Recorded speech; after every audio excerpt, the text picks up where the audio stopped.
In tonight's edition of the Crockett Chronicles, Texas Congresswoman Jasmine Crockett lets it be known to MAGA that if you're questioning the Democrats, it's time to face the truth.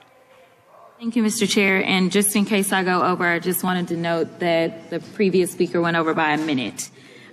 We've heard a lot about the fact that Democrats have been talking about Elon Musk. And let me give you a news alert. We're not going to stop talking about him. We're going to keep talking about him until he is out of here. Now, if he wants to be elected or appointed and confirmed to something, then so be it. But as of right now, we have somebody that for whatever reason, I don't know if y'all just trying to play in our face because you think we're stupid, or if you literally just cannot see the difference in a George Soros and a Bill Gates. But let me give you a little bit of the difference. Number one, George Soros nor Bill Gates ever somehow decided to turn off the spigot of money that was going through to various organizations and agencies to the extent that it had actually been ordered by law that they should have access to it, to the extent that people are dying. There are people that have died as a result of this antic, and there are now farmers that are screaming that they may lose their family farms because we have over $500 million worth of food that is sitting and not going anywhere because of the attempt to shut down U.S. aid. So let me tell you, that is the big difference between the two of them. And let me also tell you that a big difference between Democrats and Republicans is that we don't just say we believe in the Constitution, but we walk it like we talk it. What does that mean? That means that if we believe in the Constitution, we don't just pick out the Second Amendment and say that it is limitless, nor do we pick out the First Amendment and say that it is limitless. The thing about the Constitution is that it has always been a balancing test. There are limits to this. And right now, what we continue to hear from a certain side of the aisle is that there are no limits to this lawlessness. In fact, there are limits. And I can tell you that one of those limits typically is around hate crimes. You may or may not know that when it comes down to it, if somebody decides that they want to send something hateful in, say, the U.S. mail, they can actually go to prison for that, up to 5 years in prison. So yes, there are always going to be limits. So when we start to talk about Trump and him being pulled down on any platform, this just happened to be after he incited an insurrection. This just happened to be after, in a bipartisan way, this particular chamber decided that they were going to impeach him. So there was something a little different about what he did, because as we know, it led to people actually dying. But let's talk about who's doing the nefarious things with the tech giants. Because I don't think that one side of the aisle is promoting truth, but sometimes it may seem a little treasonous. All right, so we've got this article right here about this guy. Meta says it will end its fact-checking program on social media posts. I'll talk about that a little bit later.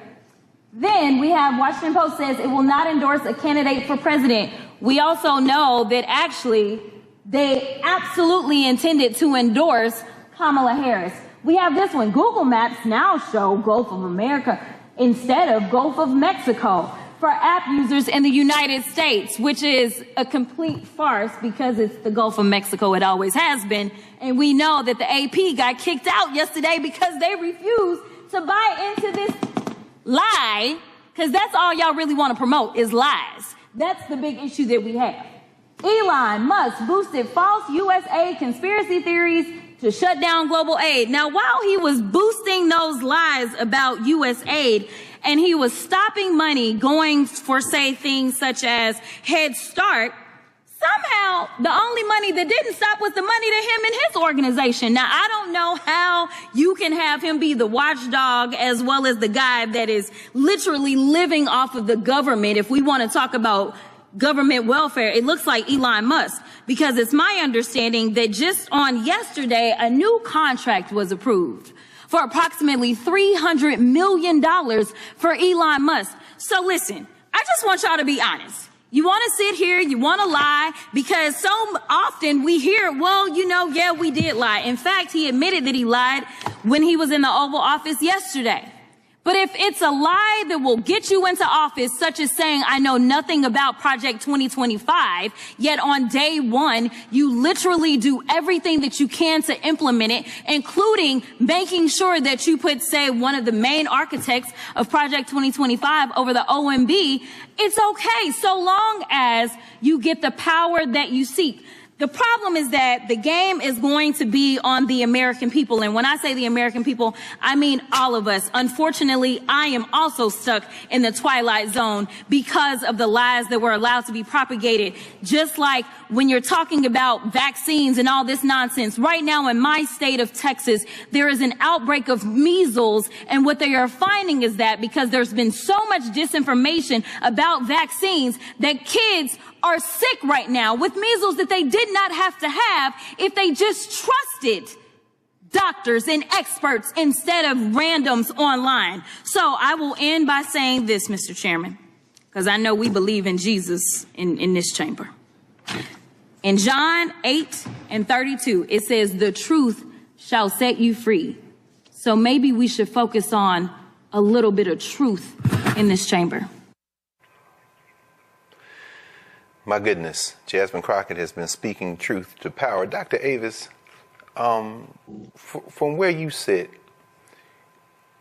obviously Jasmine Crockett is establishing a standard in terms of how this foolishness needs to be pushed back. What's your assessment of what Democrats have been doing so far? Because we don't seem to see that type of fire. I mean, there obviously are exceptions, but what's your assessment of what Democrats are doing up to now in the federal legislature, and what do you think they should be doing? How unfiltered am I allowed to be? Now, you hear from the founding, Doc. You already know what this is. We 2 blocks from the White House, so I know if they come busting up in here, knuck if you buck. But I'm just saying, go ahead. Now, here is the thing. I understand that they are at a numeric disadvantage. So I understand about the practicalities of what they can and cannot do with regards to asserting power over the situation. However, I have been beyond disappointed in seeing the relative silence out of them for weeks. And let me just also say this. I don't understand why not one member of the Congressional Black Caucus has said shit about the fact that we have lost 60 years of civil rights infrastructure on his first day in office.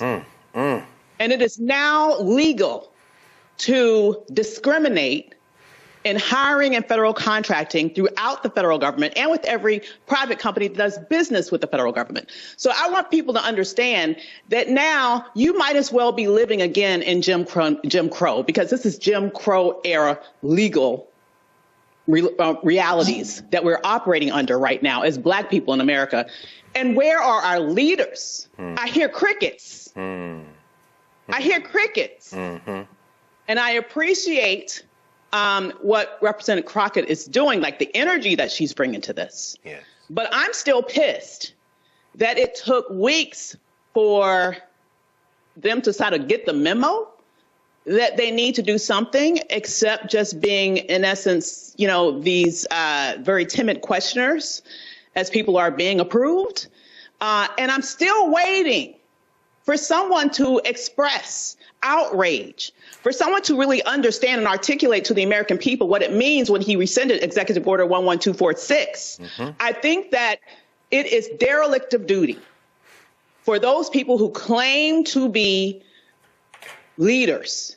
And let me just also say, and I'll stop here, not just elected leaders, but those who claim to be leaders in our community. Where are you? Where are you now? That's right. Why are you so silent? That's right. Why are you muzzled? Who is really pulling the strings? Yes. What is going on here? Because I understand the gravity of this moment. I'm outraged. I'm pissed. I'm doing what I can do as a private citizen, specifically with regards to trying to help give direction to business owners who have been sorely impacted by this as we speak.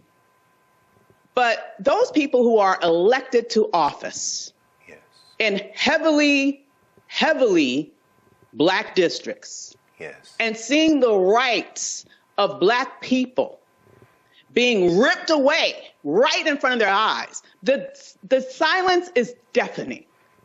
And I just want to finally say, this needs to be rectified, or there needs to be some different choices made when primary season comes. Because I believe that if we're going to have leaders, we need to have leaders. We don't need to have seat fillers. We need to have leaders. I know that's right. And we are at this moment I'm completely underwhelmed, and that's putting it very lightly, with regards to my assessment of the reaction that has been provided, or rather the non-reaction, to the ripping away of rights that our people fought and died for. Yes. It's just really insulting to me at a base level, as someone who understands what's happened. And I know they understand it. So why aren't you at least educating the people about it and speaking out about it, such that you can attempt to inject some shame into the situation with regards to the degree of violence that has been done to our rights by this ilk that's in office right now. It's truly infuriating. Thank you, Doc. And we know, of course, that they have a razor-thin majority in the House of Representatives, and I can never tell whether or not Jim Jordan has a T-shirt on and that only cuts with a glimpse. Anyway, the voters in Ohio don't seem to be particularly intelligent in picking who they send to the federal legislature, at least not Jim Jordan's district. But, Mike, in terms of what's coming up right in front of us, thinking about this as Avis has framed it, I mean, we should be fueled by this kind of, these indignities, I mean, just brazen. You know, we saw the man's mugshot in a frame right outside the Oval Office today. The picture was floated. I mean, but even beyond that, there are 3 open House seats, right? We know Stefanczyk is now representing, God bless America, the UN, the country at the UN. And so the New York 21st is open, the Florida 6th. Mike Waltz, and of course, Matt Gaetz, who thought he was going to be Attorney General, so he resigned his seat in the Florida 1st. In the short term, how should people be thinking? And of course, we know 90 million people didn't vote at all, so which was the biggest number between Trump or Harris. But how should people be thinking about what they can do right now to get organized and to move? As Avis said, she's not waiting on any congressperson. We're going to do what we can. And are those 3 seats in play? The media will tell us that they're in blood red districts, but what's your opinion? Well, first of all, I think to be engaged, number one, people need to be informed. That's why you need to watch the Black Star Network. Stop listening to black social media disinformation agents, because they helped you get into this position in the first place when they told you don't vote for Kamala Harris. You see Project 2025, you see it being implemented right now. New York Times has an extensive analysis that breaks down how in the first 23 days of Donald Trump's administration, he's implemented 60 measures that come right from Project 2025, whether they are executive orders or memos or what have you. And then also you want to organize. Now, back during the first Trump administration, you had a lot of people all over the country that organized based upon the document called Indivisible. And Indivisible was put together by former congressional staffers, and it dealt with fighting against the Trump administration. And it has strategies and taught you to understand civics and how to put pressure on your member of the House of Representatives and your member of the U.S. Senate, because you and other people like you in those districts and states can vote those people out of office. So you have people now who are revisiting that. Indivisible is being formed in different chapters across the country. And it was, we know a couple Wednesdays ago, Indivisible organized a national day of protest, 50-51, 50 states, 50 protests. They protested at state capitals on one day. And we keep in mind, going back to the first Trump administration, when they saved the Affordable Health Care Act and John McCain gave the thumbs down, that was a result of pressure coming from everyday citizens organizing visiting their members of the House of Representatives every Tuesday, visiting their members of the Senate, et cetera, and putting pressure on them to save the Affordable Health Care Act. Also, we have to understand how with the measures that Trump is implementing right now, the downsizing of the federal government, okay, almost 19% of federal employees are African American. But the measures that he's putting in place are hurting everybody. The New York Times has an extensive article talking about how farmers who voted for Trump are being hurt, whether it's him putting a pause on the Inflation Reduction Act, shutting down USAID, et cetera. And then remember the trade war that Trump started with China, which killed the soybean market for farmers here.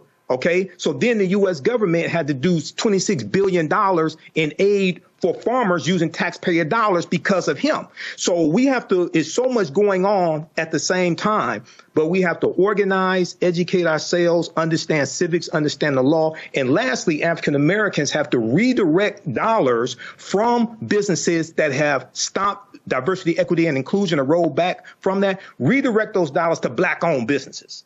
Because a lot of times people are like, there's a campaign to don't spend any money on February 28th. That's the last day of Black History Month. You should be spending money with black-owned businesses. See, we still haven't figured this out. Yeah. We only deal with giving white people our money or taking it away, but we don't have enough self-respect to redirect that energy to spend our dollars with black-owned businesses so that they can grow economically and employ more African Americans. So we talk about redistribute, redirect, and renegotiate. Redistribute the pain through targeted economic withdrawal strategies, renegotiate our relationship with corporate America for more supplier contracts, et cetera, and redirect our dollars to African American-owned businesses. This is what we have to do in 2025. Indeed, and we have experience with all of those, so it shouldn't be too difficult once, I guess, we feel enough pain. Well, that's why we have to study the history. No question. There's no question about it, brother. Brother Matt, finally, in the first block, when we were talking with Devin Ambres, the questions you raised, I mean, really nudging us toward the big question of constitutional crisis, which is raised.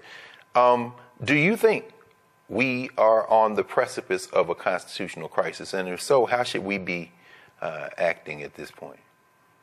So, yes, Doc, and I appreciate that question. I had lunch with a couple lawyers and we were talking about it. And what's interesting that a lot of people don't realize, I'm sure you and Michael and Dr. Avis know, is the Supreme Court has never truly been a co-equal branch until like the modern era, essentially. When the country was founded, they were kind of the redheaded stepchild, if you will, of the branches. And it's interesting that they are having an outsized significance these days, considering in the history of this country, they have not. I tell you all of that to say, what concerns me is the big issue is the courts are responsive, but they're not something that reacts in real time. So what I've been racking my brain on is what do we do right now? Because lawsuits and everything are fine, but Elon Musk is looting the government today. That's right. And until I get in front of a judge and I get a judge to give me an order and I get them to adhere to that order, there's all kinds of damage being done. So, yes, I think we're at a constitutional crisis now. But the question that I keep asking myself and that I don't have an answer for you on is what do we do real time? Because the problem is right now, maybe down the road, the Senate confirms Elon Musk, but there is so much damage done between today and that day. Right. And what you do in real time, I don't know. I don't know whether it's some of the strategies that Michael mentioned, but I do know and some of the things that Dr. Avis mentioned. I do know that what's not going to work is what we thought would work, what used to work. And now I don't know if that means our representatives, for instance, in the House need to start filibustering despite the statute that doesn't allow them to do that, whether they need to be standing at 1600 Pennsylvania every day, what we need to be doing as a people, because the things we would normally have as mechanisms to respond are clearly not only ineffective, but are not being given the same gravitas they normally are, i.e. the court system. And I don't know where that leaves us, but I do know that I think it has to be more radical action than thoughts and prayers and thought pieces and long social media posts. That's not going to get us there. And I don't know what the answer is in real time, but I'm trying to find that answer myself. No question. We should reach out and find out, talk to Cliff and Latosha and the folks at Black Voters Matter, because right now the Republicans have a 218, 215 advantage in the federal legislature. Those 3 seats are open. So, as I said before, the Florida 6th, the New York 21st, and the Florida 1st. And you can't tell me there aren't enough people in all 3 of those districts to flip those seats. And we might be able to make short work of this in the near future, because they're going to have special elections. But that would require a hell of a lot of work And of course, we've done that kind of work before. We can do it again. Here at Sage and Elm, it's a plant thing. Everything is made by hand from plants, from our salves to our soaps, our lotions, our oils. Come shop our over 400 products made by hand from plants just for you, because you deserve. Did you know that the Washington Monument is based upon an ancient African structure called a tekken that comes from the mythology of Asar, Arset, and Heru, who the Greeks called Osiris, Isis, and Horus? Did you know that the panther deity Bast in the movie Black Panther and Wakanda Forever comes from an ancient African deity, a neter in ancient Egypt, ancient Kemet, called Bastet?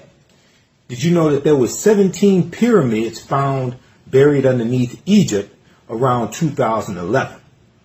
Also, the city of Memphis, Tennessee. What's the relationship between Memphis, Tennessee and Memphis in ancient Egypt? I'm historian and national political commentator Michael Imhotep. Be sure to register for my new 12-week online history course, Ancient Kemet, the Moors, and the Ma'afa, Understanding the Transatlantic Slave Trade, what they didn't teach you in school. Kemet is one of the original names for Egypt. We deal with thousands of years of history and what leads up to the transatlantic slave trade taking place. Did you know that the word Wakanda is a real word? We find it in the Key Congo language, which is a Bantu language, but we also find it in the Omaha Ponca and Sioux Indian Native American languages.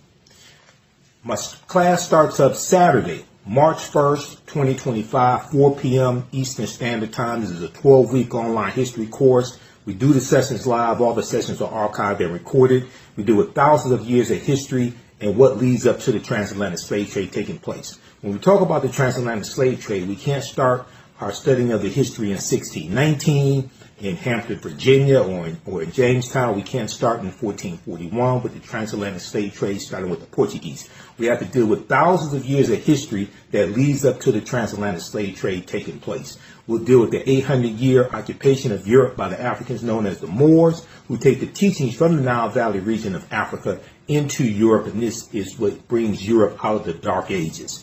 Is your child struggling with reading, writing, learning loss, and a culturally irrelevant curriculum? Do you want your child to be outstanding at reading and writing and also take pride in their culture? Then you want Reading Revolution Online. Reading Revolution Online is a web-based reading support program. We serve scholars in grades K through 8, and through our innovative approach, we help them build reading confidence and cultural identity development, equipping them for success in school and life. They learn about Black heroes and sheroes through captioned videos, reading selections, and other activities. Reading Revolution Online is an experience for the whole family. Do it for the culture. Go to readingrevolution.org and get your membership today. Support the African History Network, $ the AHN Show, through Cash App, through PayPal, paypal.me/the AHN Show. Here's our QR code for Cash App right here, the bottom of the screen. The information is also on our website, AfricanHistoryNetwork.com. You can register for the online classes that I teach. We do the classes live. All the sessions are archived and recorded. So you can go back and watch it anytime. You don't have to join us live in the class. And then you can download you can order my DVD lectures and digital downloads of my presentations as well. So that all will help you and help us as well. Yeah, we know African American History Month is coming up also. Follow us. I just shut down I just deactivated my TikTok account because I ain't doing TikTok. I don't know if I'll go back to it. I'm not sure. But I have downloaded Fanbase, so I'm setting up Fanbase also. Everybody download Fanbase, set that up. That's an African American owned and operated social media platform owned by Isaac Hayes III. Okay, so you can support us here. Register for the online classes I teach Saturdays, 4 p.m. Eastern Standard Time. Register right here for it. You can do a debit card, credit card, or PayPal. Download our class lesson plan here. We have our Cash App right here, $ the AHN Show. So if you type it into Cash App, type in the full tag, $, the AHN show, SHOW, because there's some fake ones out there, and they'll come up before you type in all of it. Okay. Ours, it will say Michael, and it may show my picture there. Okay. So we have a QR code here, and this shows it also right here, this graphic here. And then paypal.me/the AHN show through PayPal. And I know through PayPal, you can set it up for a recurring contribution if you want to. We definitely appreciate that as well. I can't remember if you can do that, set up for a recurring contribution through Cash App. Okay. All right. Look, we have to get out of here. Hopefully you learned a lot today, because this is a lot of work to put all this together. Hopefully you learned a lot today. Remember, at the African History Network, we focus on educating, empowering, and inspiring people of African descent throughout the diaspora and around the world, because right now it's corrects wrong behavior. It's not over till we win. Wakanda forever. And we'll talk to you next. Here at Sage and Elm, it's a plant thing. Everything is made by hand from plants, from our salves to our soaps, our lotions, our oils. Come shop our